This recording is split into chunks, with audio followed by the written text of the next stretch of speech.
Well, hey there, everyone. Welcome back to another episode of the Holy Donuts podcast. Really excited to be joined today by Dane Barnett, who is the engagement manager at Medical Teams International. You're out of Grand Rapids up there, but the ministry is based in Portland. Shout out remote work for the win. Dane, how's it going, man? Thanks for being on the show. Good. Thanks so much for having me, Matt. I really appreciate the opportunity. Absolutely. Okay, so engagement manager. I mean, literally, like our tagline is like, this is a podcast on like nonprofit donor engagement. So Obviously my heart beats for engagement manager. Tell us a little bit more about what that role means and kind of give us a little bit of the backstory of how you got to Medical Teams International. Yeah. The title is, whenever I talk to anyone externally, I always say it's kind of a catch-all for whatever doesn't fall into any other category. Yeah. So my team does all of our donor events, as well as donor relations reports up to me as well. Yeah. And then any additional opportunity that comes our way, any partnership opportunities, podcasts, conferences, school fundraising, church fundraising and engagement, peer-to-peer fundraising, all of that is under me. I was going to ask, Medical Teams International, for those who are not familiar with the ministry, give us a little bit of a rundown of kind of the ministry itself, what you all do, kind of who you serve. Yeah, that is a great question. We were founded in 1979 when our founder saw on the local news the Cambodian refugee crisis, and he thought, I can do something about that. And like many great nonprofits, that's how it started, by somebody who was passionate and saw a need and thought, I can fill that need. So we were started in 1979. Our mission statement is daring to love like Jesus. We boldly break barriers to health and wholeness in a hurting world. I love that. Yeah. So it's really, we have a really open tent where people from all faith backgrounds are welcome to be involved in our work. Our donors, our employees come from really diverse backgrounds and come-froms, because as long as we understand the work of Jesus and what he was trying to do, you're welcome on our team and you're welcome in our donor base. And now, 45 years later, we're about to celebrate our 45th anniversary in September. We are working in crisis zones around the world. We're in Ukraine, Sudan, Ethiopia, Tanzania, Colombia. And then we also have mobile dental clinics in the Pacific Northwest. And so we really pride ourselves in doing loving, life-saving care. We care for the whole person. And so our work looks very different depending on the context in which we serve, because we want to listen to the local populations and follow what they're saying that they need. So that's so cool. Why don't we dive in? Let's go a little bit. You mentioned before we were starting, you said, hey, I'm a tactician, but I'm also kind of a philosopher, which resonates with me. Like, I spend way too much time thinking thoughts instead of doing work sometimes. But let's dive into a little bit more of the nitty gritty, right? Like, so one of the things I always like to ask is about strategies, campaigns, but really it's, what have you done in your time, or what has your team done at your time that has really done a great job of engaging donors? Like, what's something that you can look back on and say, oh my gosh, we crushed it when we did that. And I love hearing about specifics, because often like we learn the most from, oh yeah, that's different than us. But I love hearing the specifics of like what's worked well for you all with engaging donors. Yeah. Back up just a little bit. I have a philosophy of the donor is the hero in our story. We could not do any of the work we do around the world without our donors. And so every single thing we do has to go through that lens of how are we speaking to our donor as the hero, and whether they're a $5 donor or $1 million a year donor, we treat them with the same dignity and respect, because that $5 gift might be as much or more of a sacrifice than that $1 million gift was. And so obviously you have to scale your strategies. Right. Because you're not sending a major gift to every $5 donor. Right. So that's kind of the lens through which we look at how we care for our donors, and how I've done it throughout my career. And so when it comes to strategy and tactics, we look at how do we make this piece of communication, this thank you card, this thank you call, as specific and personal as humanly possible. And obviously, we have to scale it. We have a large donor file at medical teams, so we can't sit down and handwrite a card to every $5 donor. Absolutely. But we use tools like Ignite Post to make those cards feel personal. And then we can also write personal messages that can go into those mass-produced cards. So strategies like that to really make it more scalable is really important for us. Something I am really proud of isn't necessarily a tactic, but the questions that we ask each other in our meetings. We sit down and we say, what does this piece of communication or card or email or video or event or whatever we're doing that day add to our donors' lives?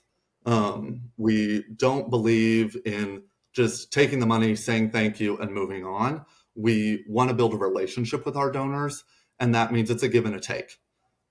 They're donating to us, and then how do we add value back to their lives through education opportunities? So we have a dedicated group of women called Healthy Women, Healthy World, and it's a group of our major donor women who lead a book club every other month. That's so cool. That they read a novel or a nonfiction book together, and they invite our entire donor community to it. And those are the kinds of opportunities we look for to say, we're not only a transaction, but we want to be a part of your life. That's cool. So can I ask just a follow-up question? Because yes and amen. Love that. How do you in some ways train donors, right? So it's one thing to say that, but like a lot of donors are used to being treated pretty poorly by the organizations they give to, unless they're a super major donor. But like, let's think of like your average mid-file donor, right? Like that donor is like, they're not really on the radar of like, hey, come to our president's, luncheon and like meet with our executive team. And often they're kind of an overlooked. How do you like train your donors? Maybe that's the wrong word. Like, how do you help them understand, hey, our vision for you is really one of relationship and partnership, not one of transaction? Yeah, we just walk the walk. We show up. We call every new donor. It doesn't matter how big or small your gift is. You get a phone call from someone at medical teams to say thank you so much for your gift. Every donor gets a thank you card. And then we do obviously have exclusive opportunities for larger donors. But for our events, everyone's invited. It doesn't matter. We make sure we get a big enough venue and enough tables to make sure for anyone who wants to. Yes, so cool. Because I'm also a firm believer that, and there's obviously it's because we care, but there's also a strategy there. That you might be giving $10 or $15, but the person you invite to go to the event with you might have a larger capacity than you, or be connected to someone with a larger capacity. And I think oftentimes in our siloed strategy work, we miss those opportunities to say, well, that $15 donor might know $1 million donor. But because we're treating them with such a small lens, they're going to return to us with a small lens. Rather than saying, hey, how can we partner together and be together in this work? Well, and there's so much too. Like we see this where we talk to clients all the time about like, hey, someone's coming in, like one, like, if your ethics of an organization allow for it, wealth screen every donor, because just because someone gave you a, monthly $15 gift doesn't mean they don't have the capacity to give you a monthly $5,000 gift. And on top of that, you never know, to your point about like how you treat people, right? One of my kind of the drum that I just beat over and over again is like, we're about to see the greatest wealth transfer in history from the boomer generation to millennial and Gen Z. And if you've not cultivated a relationship with these folks who right now, yes, they only have the capacity for a $15 a month gift or a $5 one-time gift. But in 20 years, they're going to find themselves perhaps flush with millions of dollars of cash. And if you're waiting till they have the money to build a relationship, you're too late. And so if you've started that relationship, not only to build the relationship, but also I'm a younger millennial. I'm a 90s kid.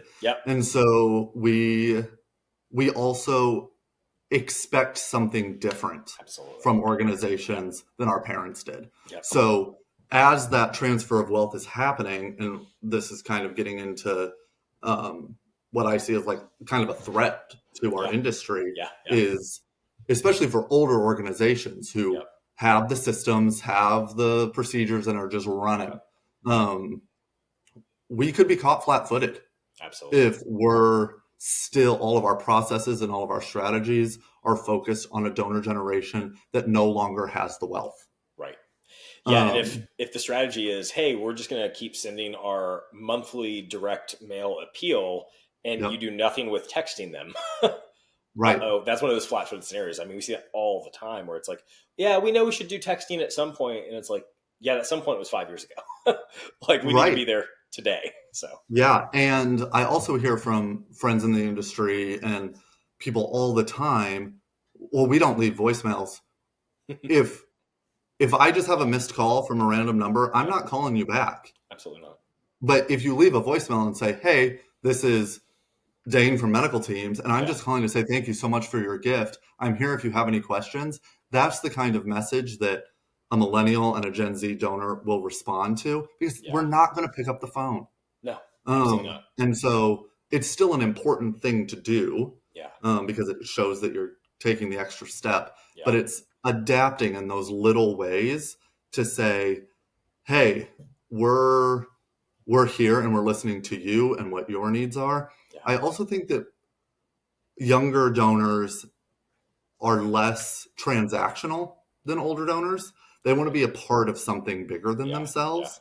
So you have to tell the story without confining it. Your gift did this is still true, but we need a larger story. We need to say your gift and all of these other people together did this.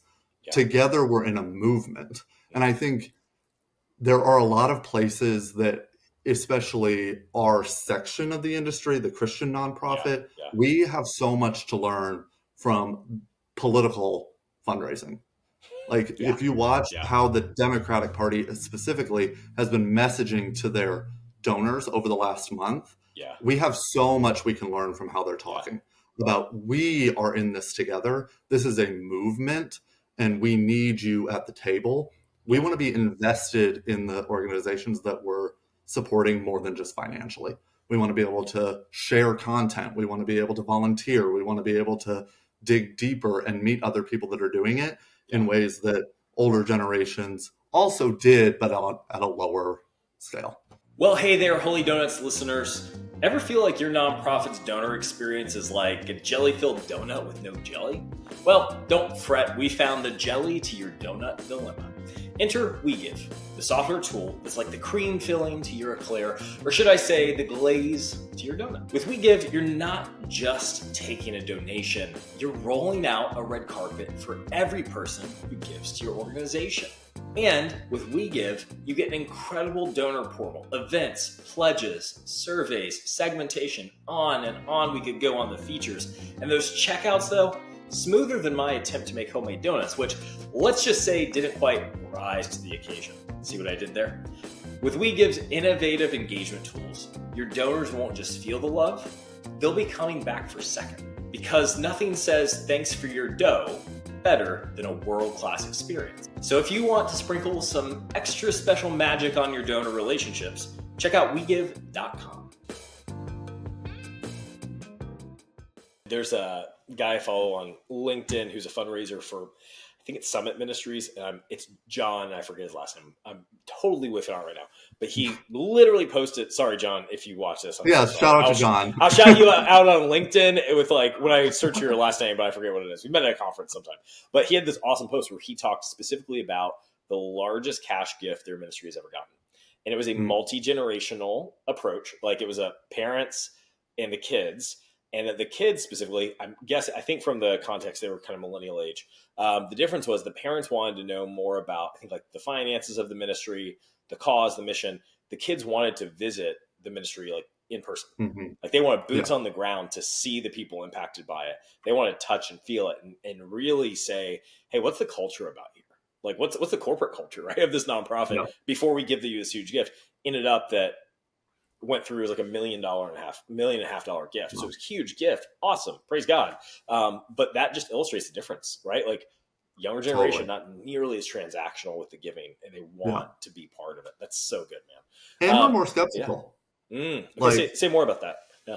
I think because we were raised with the internet, and being advertised to every moment of our lives for as long as we can remember. Yep. I mean, I got a Facebook account in 2007. Yep. So definitely since then, I've been advertised to for hours every day. Yep. So advertising and those quick hit messages fall on deaf ears with our generation a lot more than they do the older generation. Yeah. So you have to be able to cut through with a larger message than this person is hungry and we need money now. We need a bigger story. Yeah. We need to trust that our money is obviously going to help that child in poverty, but we're also better educated about how the interconnectivity of global issues. And so we need to also know that you're not just doing handouts, you're doing hand-ups, you're empowering the local population. If the problems of climate change that are going to keep worsening refugee crises around the world, if you're not focused on that, our generation is going to walk away because we understand that everything is connected. Yeah. Every issue is connected to another issue. And if you're not addressing that, we're going to go find somebody who is. Yeah. I always think, for me personally, like one of the things I look for if we're giving to a ministry is I always think, like, especially if it's a humanitarian thing, I always want to know, like, do you even have even if I know it's pie in the sky and probably never going to happen, do you have a roadmap to a solution here? Like, is there actually, because like, or are we just going to feed the system of aid handouts forever, right? Like for this community, like, is there a really sustainable growth model here that gets it to self-sufficiency where, hey, the best thing that could happen is they don't need us anymore. And so I am always looking at that. Like, do you even have a ideal end point for this ministry that, I mean, hopefully in 20 years, we don't need you anymore, or we only need you in a different area. Like, if you went out of business, that would actually be a good thing for the world.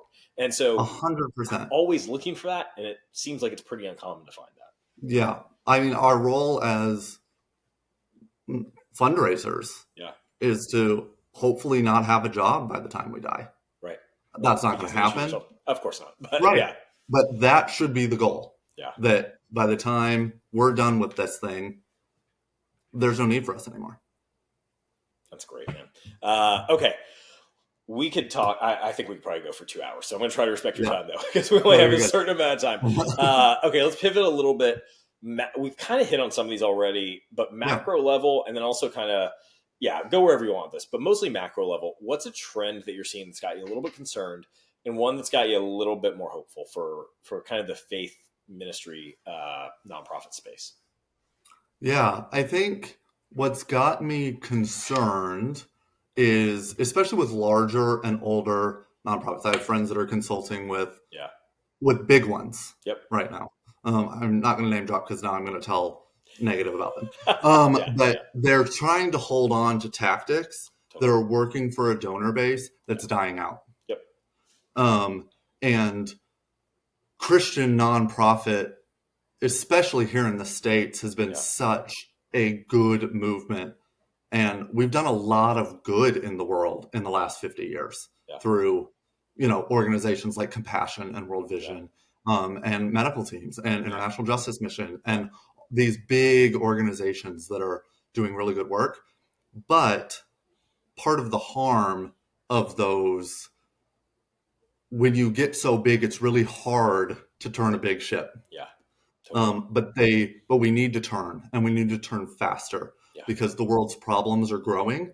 And my concern is that our language and our marketing tactics won't change to the new generation. They'll go somewhere else, and there will be big, big, hard consequences to that, to people suffering around the world. And so that's kind of my big concern is that, the child sponsorship model of the 90s is all the things we were just talking about the interconnectivity, and we want to make sure that we're doing hand ups and not just handouts and all of those things, that model doesn't work in that world. And so how do we still make sure that all those children who were under that child sponsorship model from the 90s and 2000s don't fall through the cracks now that the donor doesn't resonate with that anymore? Yeah, absolutely. And the programs team on the ground are saying this isn't the best way to do aid anymore. Right. So it's kind of a both and on that. The thing that makes me really excited, this has kind of been happening, slowly been building maybe over the last 10 years, is we talk about overhead better than we used to. Overhead was such a bad word in fundraising for so long. Everybody was always asking the question, what's your overhead percentage? What's your overhead percentage? But that question misses so much context, because it's more expensive to work in an active conflict zone than it is to work in, somewhere in the States, for instance. So it's not apples to apples. And it also costs money to raise money. And so there's this agency in Australia that I've had several friends connected with. It's some ex-World Vision folks called Integrity. Yep. And they're doing some really, really good work around educating around overhead right now. So go check them out on LinkedIn and on their website. But they are really kind of changing that narrative, and they're really passionate about it. And that's something that makes me really excited, because if we can educate a donor base to say, no, I understand that some of my gift is going to go towards admin. It's going to go towards fundraisers. It's going to go towards finance. It's going to go towards salaries and buildings and gas and food for staff. We're not only going to be able to do more good in the world, but we're also going to be able to attract better talent from the for-profit world if our salaries and our benefits start to be competitive. So because of that concern about overhead, we've lost a lot of really great talent to the for-profit world as people grow in their careers. Totally. And I would argue, just as someone who we do a lot of kind of the fractional staffing side, we see a ton of this where it's, oftentimes agency partners end up actually having far more tenure than internal staff, because an agency becomes a central source of knowledge, and we actually outlast multiple hires in the same role. And we're sitting there going, wouldn't it have been better just to pay someone great and treat them really well and pay them 15% more, but now you don't have to go through 3 hires and pay this other staffing firm to go find a new. It's like, it would have just been cheaper to find a great person and pay them well. You save so much more money doing it that way. And if you have good donors who understand that, great. Yep. Absolutely. But you got to have that, right? Super helpful insights on that, Dane. One of the things that, on your point of concern, so I come from background in church world, and this is a similar crisis to what we've seen in churches in the United States, which is a lot of the big behemoths of the past have started dying, right? You can think of any number of denominations as like indicative of this. But what we've seen that's been really interesting is like this flourishing new amount of church plants. And what I kind of came to realize, like, there's just a life cycle of an organization that they get big, they get stuck in the mud, that mud turns to cement, they can't move, they can't pivot, and then they turn into dinosaurs and calcify. And that stinks, and it's awful to see, but this is the faith element, right? Like, I think God and his kind of like grace to all of us and being good to the world, right, and wanting to see it flourish, does this really cool thing where that kind of death creates new growth in lots of other organizations that then are able to flourish and do new things and train up. So like, I don't want to see any of the behemoth organizations die. I think there will be collateral damage of that, but I also have really strong confidence. I'm seeing a lot of cool new startups, like startup nonprofits, who are willing to take risks and try new things. And what I know about corporations or churches or any ministry is, if you don't adapt, you'll die, but someone will take your place. Like, that need will get served, and those people will be served. It's just going to be a different organization that gets the blessing of being able to be on the front lines of that to make that world change happen. And so, I think that's an interesting point, because we talk a lot about how good industry disruptors are in the tech world specifically, but they're also really good in our world. Absolutely. They keep people on their toes. They're bringing new ideas. Before Medical Teams, I was at one of those disruptor organizations. Yeah. And so, and there was a lot of energy in that. Yeah. A lot of people signing on board, a lot of influencers, a lot of stage invites, a lot of conference invites. Yep. And even though, and the hope of those is when you're in them, like I was, the hope is that you're not only doing good work yourself, but you're also changing the conversation for people in the room that you're talking to. Absolutely. And so just because, so we would have meetings with some of the behemoths, and say, well, how are you thinking about this? How are you talking to your donors? How are you creating new media and meeting people where they're at? And so disruption in any industry is good. And that's even true in ours. Yeah. In all fairness, one charity water existing, right, coming into existence, changed the way nonprofits think about how you treat monthly recurring giving more than 10,000 hours of paid consulting ever would. 100%. Right. Because everyone says, oh, that's how you do it. And they get a vision for it because they can see it. And they say, oh, we're so far from the mark. Like, we need to change or we're going to die. And so, I'm a big fan of that. I think you're right. That disruption is helpful. I'm excited to see new organizations pop up that challenge the status quo and force some of these behemoths, hopefully a few of them, to actually change. And if they don't, confidence that others will rise up to take their place and serve those needs. Okay. I'm going to try a lightning round the last two here. Really quick. Resources, blogs, podcasts. What do you like to recommend to people in this space, fundraisers who are interested in donor engagement? Yeah, that is a great question. I am always trying to be ahead of the curve. And so much of what I've learned and what I've implemented doesn't come from our space. It comes from the for-profit space, because they just have more resources to innovate. So I've got 2 books. One of them's a little older, Power of Moments. Okay, love it. Chip Heath, Dan Heath. I take every team I've ever led through this book. Okay. The kind of underlying philosophy of this book is that it doesn't take a lot of money to make a memorable experience for someone.